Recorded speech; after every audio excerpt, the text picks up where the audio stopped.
Bismillahirrahmanirrahim. يا أيها الذين آمنوا كتب عليكم الصيام كما كتب على الذين من قبلكم لعلكم تتقون. Kalau sudah nyawa berpisah dengan badan, harta itu hanya akan menjadi rebutan bagi ahli warisnya.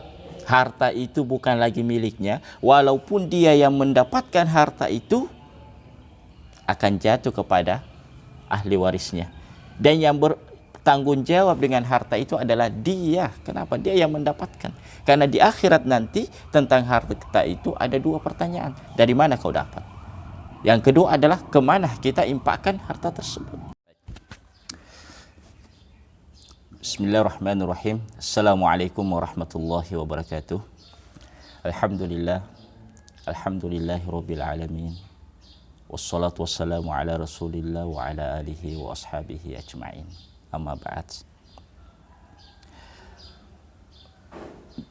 Di dalam hidup ini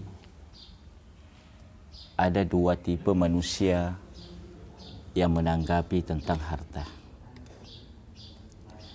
Di dalam surah Al-Lail disebutkan, Fa'amma man a'ta wattaqa wa saddaqa bil husna fasanuyassiruhu lil yusra. Fa'amma man a'ta wattaqa, barang siapa yang menginfakkan, memberikan hartanya, wattaqa, dan dia bertakwa kepada Allah, wa saddaqa bil husna, dan membenarkan balasan yang terbaik dari Allah Subhanahu wa taala, fasanu yassiruhu lil yusra, maka akan disediakan baginya jalan kemudahan. Ini tipe yang pertama, orang yang menanggapi dengan harta. Dan ini adalah janji Allah bagi orang yang mau berimpak, bagi orang yang mau memberikan hartanya di jalan Allah Subhanahu wa taala. Jadi syaratnya di sini adalah memberi, yang kedua adalah punya ketakwaan, dan yang ketiga adalah membenarkan janji-janji Allah Subhanahu wa taala yang adanya pahala yang terbaik ataukah dilipat gandakan pahalanya. Yang kedua, wa amma man bakhila wastaghna, adapun orang yang bakhil, wastaghna, dan dia merasa cukup dengan dirinya sendiri, merasa kaya, tidak butuh dengan orang lain, wa kazzaba bil husna, dan dia mendustakan adanya pahala yang terbaik dari Allah Subhanahu wa taala, fasanu yassiruhu lil usra, maka diberikan jalan yang sukar, diberikan kesusahan di dalam kehidupannya. Dan inilah janji Allah Subhanahu wa taala.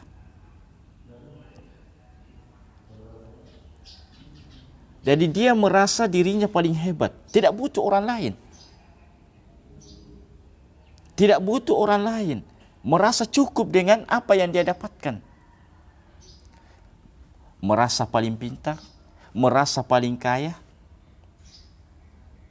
dan dia tidak mau memberi, dia tidak mau menyumbang, dia tidak mau peduli dengan orang-orang yang di sekitarnya yang butuh bantuan. Kenapa? Kazzaba bil husna, dia mendustakan pahala yang terbaik dari Allah. Buat apa saya nyumbang? Ya.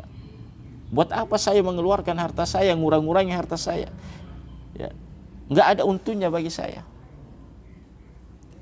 Maka ketahuilah orang yang tersebut diancam oleh Allah Subhanahu wa taala, fasan yassiruhu lil yusra, maka akan diberikan kesukaran dalam kehidupannya.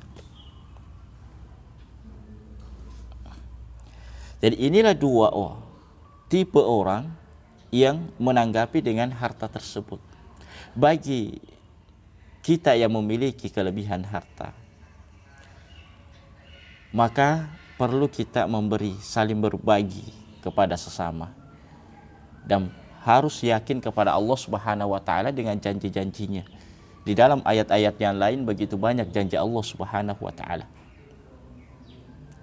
Dalam ayat yang lain disebutkan ya perumpamaan orang yang menginfakkan hartanya di jalan Allah Subhanahu wa taala ya, itu seperti satu bulir benih.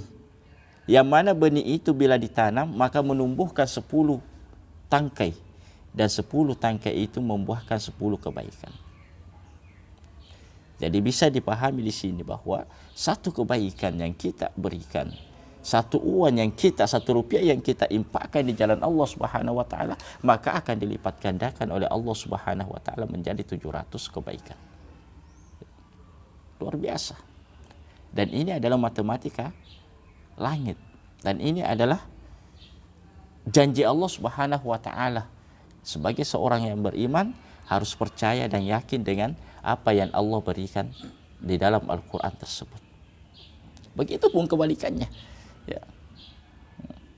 Dan belum pernah kita mendapatkan orang itu miskin gara-gara rajin bersedekah. Enggak ada.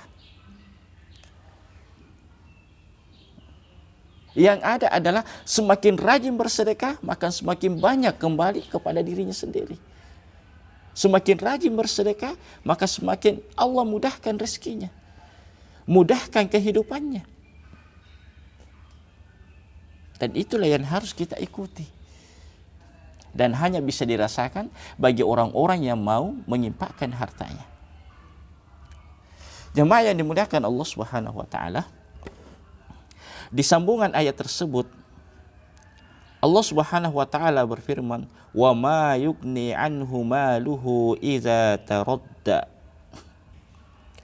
Dan hartanya itu tidak bermanfaat jika dia sudah binasa.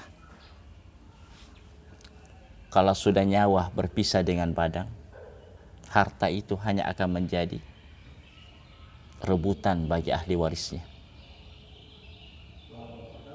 Harta itu bukan lagi miliknya, walaupun dia yang mendapatkan harta itu akan jatuh kepada ahli warisnya.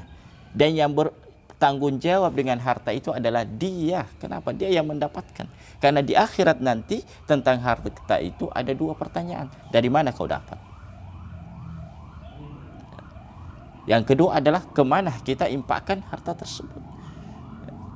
Maka sebelum Allah Subhanahu wa taala mengambil nyawa kita, memisahkan nyawa kita dengan jasad kita, maka perlu kita menanggapi harta ini dengan baik. Bahwa harta itu adalah pemberian dari Allah, titipan dari Allah Subhanahu wa taala, maka pergunakanlah titipan itu dengan jalan yang baik. Baik, mungkin ini yang kami sampaikan pada kesempatan ini. Assalamualaikum warahmatullahi wabarakatuh.